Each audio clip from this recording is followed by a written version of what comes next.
शंकर सुगमानंदना सिद्धिविनायक श्री गजानना। नमस्कार, जय हिंद, जय भारत। दोस्तों, स्वागत है आप सबका एक बार फिर से आपके अपने चैनल स्काई स्पीक्स पर। तो आज हम बात करेंगे कि कुंभ लगन के जातकों के लिए अगला साल यानी सन 2022 कैसा रहेगा और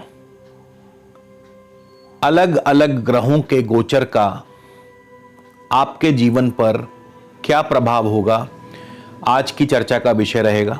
और इसमें मुख्य रूप से जो बाहरी ग्रह हैं, जो मेजर प्लैनेट्स हैं नवग्रहों में से बृहस्पति, शनि, राहु और केतु, इनको मुख्य रूप से शामिल किया गया है कि इनके गोचर का आपके आने वाले जीवन पर क्या प्रभाव रहेगा।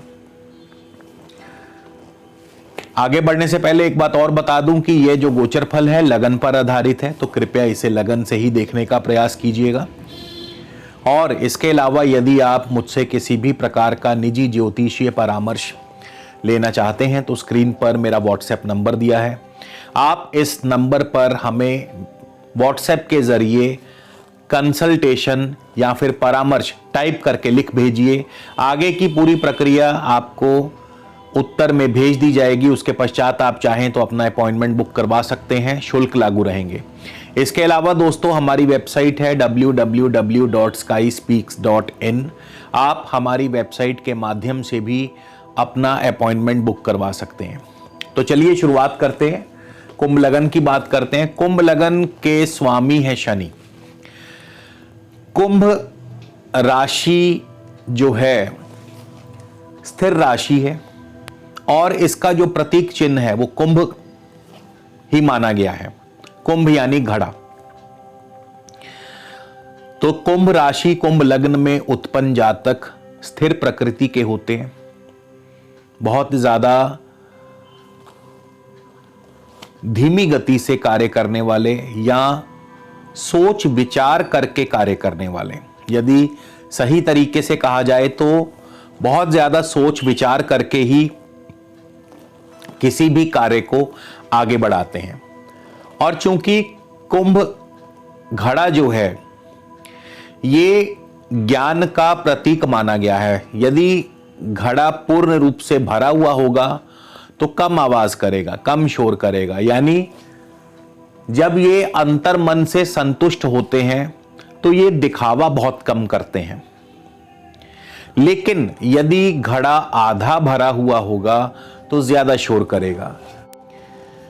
तो वैसी ही प्रकृति जो है इनकी बन जाती है। यानी जब घड़ा आधा भरा होगा तो ज्यादा शोर करता है, तो ये भी जब अंतर मन से संतुष्ट नहीं होते हैं तो ज्यादा दिखावा करते हैं या ज्यादा जो है शोर मचाते हैं। वैसे कुंभ लग्न के जातक बहुत ही शांत स्वभाव के होते हैं, बहुत ज्यादा बुद्धिमान, उच्च शिक्षित और खास करके टेक्निकल क्षेत्र में विशेष रूप से सिद्धस्त होते हैं। तो ये छोटी सी कुंभ राशि, कुंभ लगन के जातकों की विशेषताएं। और कुंभ राशि के जो स्वामी हैं वो शनि हैं। तो शनि के गोचर का आपके जीवन पर अत्यधिक प्रभाव पड़ता है। शनि साल के शुरुआत में आपके 12वें भाव में होंगे, द्वादश भाव में। अब यदि हम चंद्र राशि से गोचर की बात करें तो शनि की 7.5 प्रथम चरण पर है और ऐसे में 12वें स्थान में शनि का फल अशुभ कहा गया है। ज्यादातर 12वें स्थान में चंद्र राशि से जो गोचरवश शनि जब भ्रमण करते हैं तो खर्च आदि की वृद्धि कर देते हैं और भी कई प्रकार से अशुभ फल प्रदान करते हैं। और लगन में भी जब आएंगे, यानी कुंभ राशि के ऊपर से जब शनि संचार करते हैं तो भी मान प्रतिष्ठा की हानि करते हैं, सेहत की हानि करते हैं। ये चंद्र राशि से गोचर की मैं बात कर रहा हूं, लेकिन लगन राशि से थोड़ा सा इसमें फलादेश में जो अंतर आ जाता है। सबसे पहली बात तो लगन राशि से 12वें स्थान में शनि अपनी ही स्वराशि में है। अब शनि 12वें स्थान में अपनी राशि में है तो 12वें स्थान की वृद्धि करेंगे। जाहिर सी बात है 12वें स्थान की जो वृद्धि है आपके फॉरेन सेटलमेंट के योग बन सकते हैं, विदेशी प्रवास के आपके योग बना सकते हैं। इसके अलावा आपका विदेशी व्यापार भी खूब फलेगा फूलेगा। 12वां स्थान खर्चों का है, निवेश का है, तो खर्चों की वृद्धि भी करते हैं, यानी कारोबार में, व्यवसाय में या अन्य चीजों में आपका निवेश भी बढ़ेगा। 12वां स्थान दोस्तों योग व साधना का है। ऐसा व्यक्ति यानी कि आप योग व साधना में भी स्वयं को खुश पाएंगे, यानी योग साधना में आपका मन लगेगा। लेकिन एक चीज का और ध्यान रखिएगा कि 12वें स्थान में शनि बंधन योग बनाते हैं। बंधन योग यानी बांध देना। तो यदि आप अनैतिक कार्यों से जुड़े हैं, यदि आप कानून के विरुद्ध कार्य करने वाले हैं, तो आपको सचेत रहना होगा, क्योंकि शनि बंधन योग बनाते हैं। राजदंड या फिर कारावास की योजना या कारावास भी हो सकता है। ऐसा इसलिए कह रहा हूं कि शनि 12वें स्थान में है। शनि की यहां से धन भाव पर दृष्टि है। पैसा आएगा जरूर, लेकिन रुक रुक कर, यानी धन के मार्ग में रुकावट पैदा करते हैं। शनि की छठे भाव पर दृष्टि रहेगी और शनि वैसे भी इस समय श्रवण नक्षत्र से ही चल रहे हैं, तो छठे भाव पर शनि की दृष्टि और शनि का श्रवण नक्षत्र में होना यानी आपके नौकरी में दिक्कतें पैदा करता है, व्यवधान पैदा करता है। नौकरी में आपके बार बार रुकावट पैदा करता है। हां, रोग नाश भी करेगा, रोग का नाश भी होगा, शत्रु नाश भी होगा, लेकिन साथ ही साथ नौकरी में भी आपको दिक्कतें आएंगी। शनि की दशम दृष्टि आपके भाग्य भाव पर रहेगी, जहां पर शनि की अपनी उच्च राशि है, तुला राशि है शनि की। तो शनि ईश्वरीय कृपा, दैवीय कृपा आप पर बनाए रखेंगे। इंपोर्ट एक्सपोर्ट का कारोबार आपका ठीक ठाक चलेगा और पिता पक्ष की तरफ से भी आपको शुभ फल प्राप्त होते रहेंगे। अब शनि 12वें स्थान में है। 12वां स्थान तीसरे से 10वां पड़ता है, यानी किसी निकट भाई बंधु की तरक्की को दर्शाते हैं। 12वां स्थान चौथे से 9वां पड़ता है, तो माता जी के दूरस्थ यात्रा के योग, खास करके तीर्थ यात्रा के योग बन सकते हैं। 12वां स्थान 5वें से 8वां पड़ता है, संतान पक्ष की तरफ से कोई ना कोई चिंता व परेशानी। और 12वां स्थान 7वें से क्योंकि छठा पड़ता है, तो पत्नी की सेहत व स्वास्थ्य पर प्रतिकूल प्रभाव पड़ता है और या फिर आपके दाम्पत्य जीवन में कटुता पैदा करते हैं, कड़वाहट पैदा करते हैं, अनबन पैदा करते हैं। 12वां स्थान पिता से चौथा पड़ता है, नवम से चौथा, तो जाहिर सी बात है कि पिता के सुखों की वृद्धि करते हैं। जमीन जायदाद, पिता की जमीन जायदाद या अचल संपत्ति में बढ़ोतरी करते हैं। तो शनि कई प्रकार से आपको फल दे सकते हैं, लेकिन शनि 4 जून को वक्री होंगे। हालांकि 29 अप्रैल को शनि आपके कुंभ राशि लगन भाव में प्रवेश कर जाएंगे। अब लगन में कुंभ राशि में शनि का फल और भी शुभ हो जाता है, क्योंकि यहां पर शनि अपनी मूल त्रिकोण राशि में है। तो मूल त्रिकोण राशि में शनि आपको मान, पद, प्रतिष्ठा की वृद्धि करते हैं, आपके कार्यों में आपको सफलता दिलाते हैं, अधिकार क्षेत्र की वृद्धि करते हैं, सेहत व स्वास्थ्य आपका बढ़िया रहता है। 12वें स्थान में शनि सेहत व स्वास्थ्य की हानि करते हैं, लेकिन लगन में शनि सेहत और स्वास्थ्य के लिए अनुकूल है। यहां से शनि की तृतीय दृष्टि रहेगी आपके तृतीय भाव पर तो छोटी मोटी यात्रा में असुविधा पैदा करते हैं, निकट भाई बंधुओं से अनबन भी करवा सकते हैं। शनि की सप्तम भाव पर दृष्टि दांपत्य सुख के लिए अनुकूल नहीं है और शनि की दशम भाव पर दृष्टि कार्य और व्यवसाय में विघ्न व अड़चने पैदा करती है। हालांकि कहने को शनि का कुंभ राशि में भी शश योग बनता है, कहने को शनि शश योग बना रहे हैं, लेकिन ये शश योग किनको लाभकारी होगा किनको नहीं होगा ये तो प्रैक्टिकली ही आपको पता चलेगा, क्योंकि तृतीय दृष्टि से भाई बंधुओं में अनबन करा रहे हैं, सप्तम दृष्टि से वैवाहिक सुख में कटुता पैदा कर रहे हैं, दशम दृष्टि से कारोबार में अड़चने पैदा कर रहे हैं। तो फिर मुझे नहीं लगता कि यह शश योग कुछ खास बढ़िया फल देगा,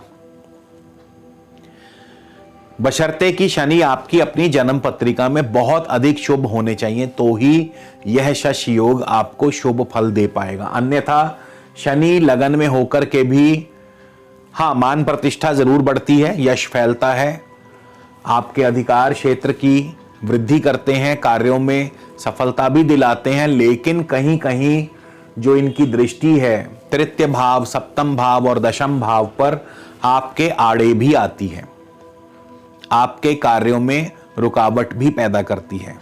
अब यहां से भी शनि जो है देखा जाए तो तृतीय भाव से लाभ स्थान में है। आपकी भाई बंधुओं से अनबन हो सकती है, लेकिन भाई बंधुओं को निजी तौर पर, छोटे भाई बंधु को निजी तौर पर लाभ होगा। मात्र स्थान से दशम भाव में है तो आपके माताजी की अधिकार क्षेत्र की वृद्धि करते हैं यदि वो कामकाजी महिला है।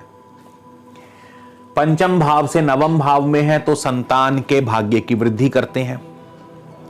सप्तम से सप्तम है, सातवें से सातवें हैं तो दांपत्य सुख में कहीं ना कहीं दिक्कतें पैदा करते हैं, अनबन कराते हैं, अलगाव पैदा करते हैं। पिता के भाव से पंचम भाव में है, अपनी राशि में है, यानी आपकी वृद्धि, पिता की संतान यानी आप हुए तो आपकी मान प्रतिष्ठा की वृद्धि करते हैं। तो इस प्रकार से शनि का जो गोचर है, अब शनि 4 जून को वक्री होंगे। 4 जून को शनि जैसे ही वक्री होंगे आपके कार्यों में विघ्न और रुकावट पैदा होनी शुरू होगी, क्योंकि वक्री ग्रह हमेशा कार्यों में विलंब पैदा करता है, रुकावट पैदा करता है। और शनि 4 जून से लेकर के 23 अक्टूबर तक वक्री रहेंगे। इस दौरान शनिदेव वापस 12वें स्थान में भी चले जाएंगे, यानी मकर राशि में पुनः वापस प्रवेश करेंगे। तो जाहिर सी बात है खर्च बढ़ाएंगे, स्वास्थ्य की हानि करेंगे और साथ ही साथ आपके कार्यों में रुकावट भी पैदा करेंगे।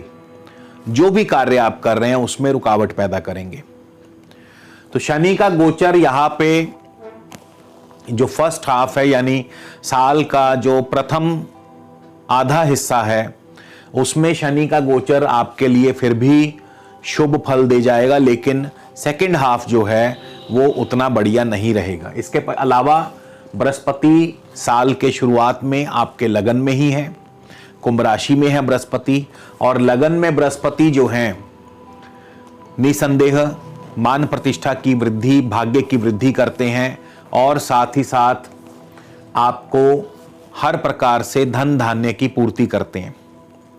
बृहस्पति की पंचम स्थान पर दृष्टि संतान की वृद्धि करती है, संतान सुख की प्राप्ति। बृहस्पति की सप्तम भाव पर दृष्टि रहेगी जो कि आपके दाम्पत्य सुख को बढ़ाती है, आपके विवाह कार्य या मांगलिक कार्य संपन्न करवाती है। और भाग्य भाव पर बृहस्पति की दृष्टि भाग्य की वृद्धि, पिता की तरक्की एवं इंपोर्ट एक्सपोर्ट के कारोबार की वृद्धि करती है। बृहस्पति 13 अप्रैल को बैसाखी वाले दिन धन भाव में चले जाएंगे। धनेश और लाभेश बृहस्पति होंगे धन भाव में, जो कि आपके लिए अत्यंत ही शुभ है। यानी धनेश और लाभेश का धन भाव में आना आपके धन की वृद्धि करते हैं, आपका बैंक बैलेंस बढ़ाते हैं, आपको हर प्रकार से सफलता और लाभ दिलवाते हैं। बड़े भाई बंधुओं से आपको लाभ मिलेगा। अब यहां से बृहस्पति की दृष्टि छठे भाव पर, जो कि नौकरी, और यहां पे छठे भाव में बृहस्पति की अपनी उच्च राशि है, तो नौकरी में तरक्की, नौकरी में सफलता दिलाते हैं, खास करके जिनको बृहस्पति की दशा अंतरदशा चल रही है उनके लिए।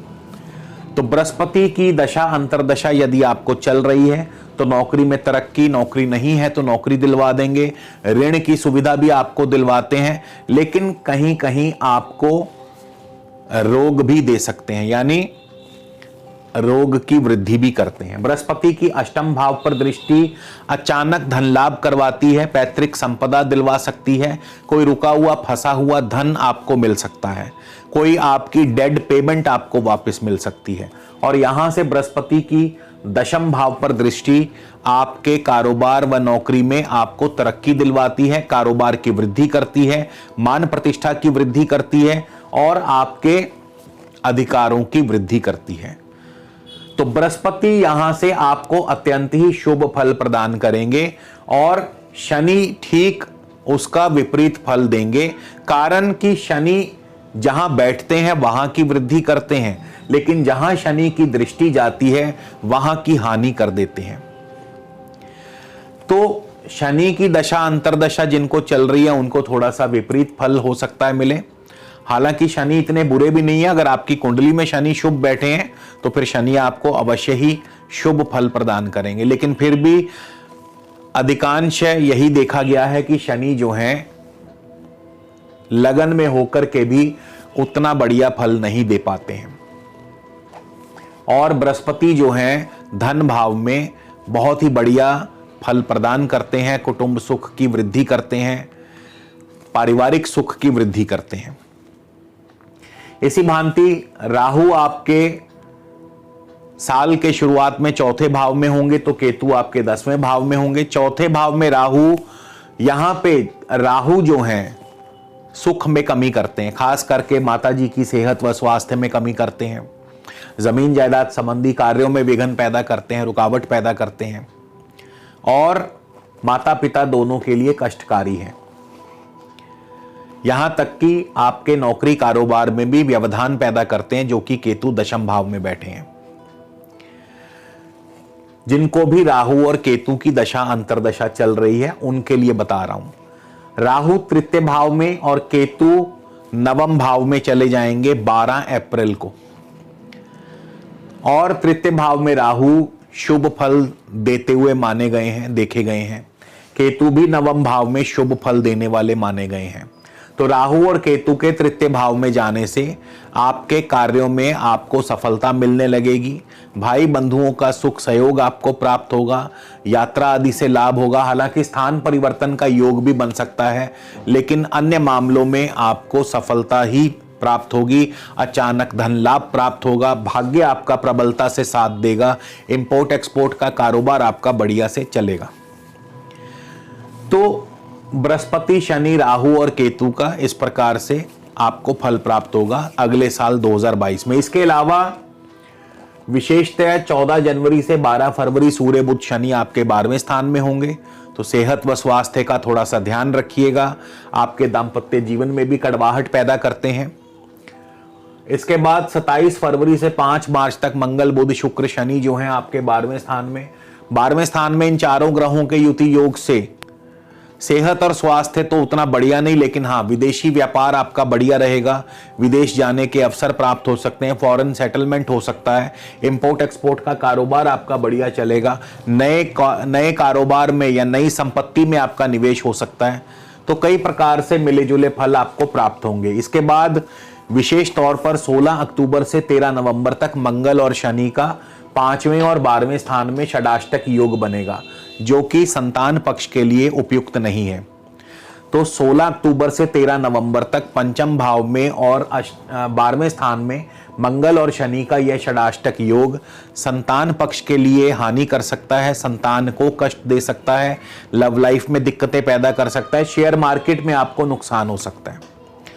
तो शनि की राशि कुंभ राशि के जातकों के लिए आगामी सन 2022 कुछ इस प्रकार से मिले जुले फल लेकर के आया है। और शनि के इस अशुभ प्रभाव से, अशुभ फल से बचने के लिए, क्योंकि शनि और बृहस्पति दोनों ही वक्री होंगे। 4 जून को शनि वक्री हो रहे हैं, 28 जुलाई को बृहस्पति वक्री हो रहे हैं। बृहस्पति भी 23 नवंबर तक वक्र अवस्था में रहेंगे, शनि 23 अक्टूबर तक वक्र अवस्था में रहेंगे, और दोनों ही वक्र अवस्था में हमेशा कार्यों में विलंब पैदा कर देते हैं। तो बृहस्पति भी जितनी देर वक्री रहेंगे उतनी देर आपके कारोबार पर इसका प्रभाव पड़ेगा, आपकी आमदनी पर इसका प्रभाव पड़ेगा, धन पर इसका प्रभाव पड़ेगा, पेमेंट्स रुकने लगेंगी, आमदनी कम होने लगेगी, कारोबार कम होने लगेगा। तो वक्री ग्रह हमेशा ही विपरीत प्रभाव देता है, चाहे वो शुभ हो या अशुभ हो। कार्यों को रोक देता है, कार्यों में विलंब पैदा करता है, चाहे शनि हो या बृहस्पति हो। शनि 12वें स्थान में चले जाएंगे, हालांकि बृहस्पति अपनी ही राशि में रहेंगे, लेकिन फिर भी कार्यों में डिले पैदा करेंगे। तो इस दौरान जो आपको अशुभ फलों की प्राप्ति होगी शनि की वजह से, क्योंकि शनि 12वें स्थान में जा रहे हैं, तो ऐसे में शनि के अशुभ प्रभाव से बचने के लिए आप शनि देव को प्रसन्न करने का प्रयास करें, शनि देव की पूजा अर्चना करें।